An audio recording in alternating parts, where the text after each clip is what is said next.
رسول اللہ صلی اللہ علیہ وسلم فرمائی دا انس بن مالک حدیث تے کہ سبعۃ لا ينظر اللہ الیہم یوم القیامہ وہ کسان دی دا قیامت پہ ورځ به ورته الله نه ګوري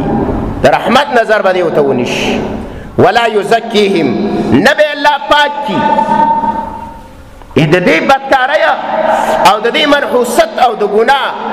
د دې پلیتۍ نه به د قیامت کې هم نه پاکي دا څوک دی یو هغه سړی دی د الله نبی وایي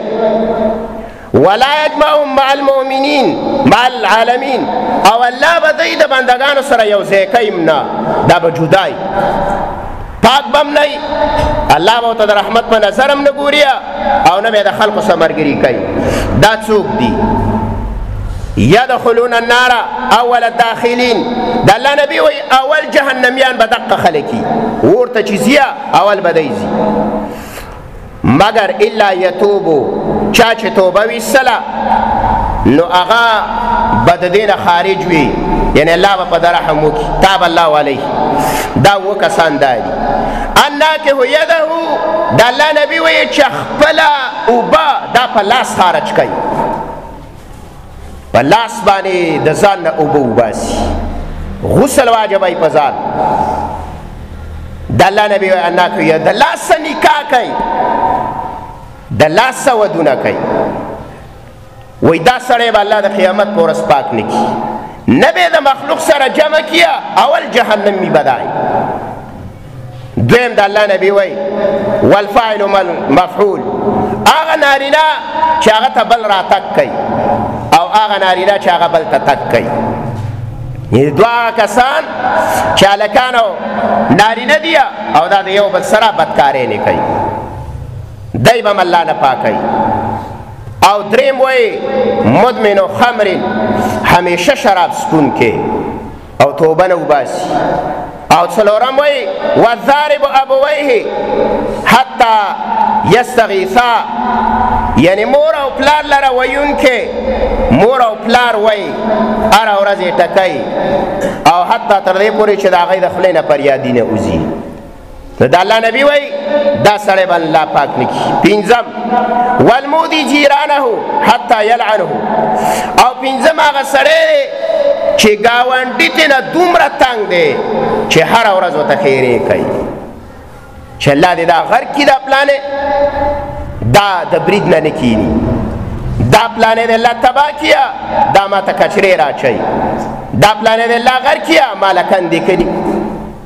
داسې ګاونډي د الله نبي وایي چې بل ګاونډي هره ورځ هزارونه کوي د قیامت په ورځ به د دې سړي سره الله خبرې کوي نه به الله دله پاک کړي نه به د عالم سره جمع کړي اول جهنمیانو کې بدای او شپږم وایي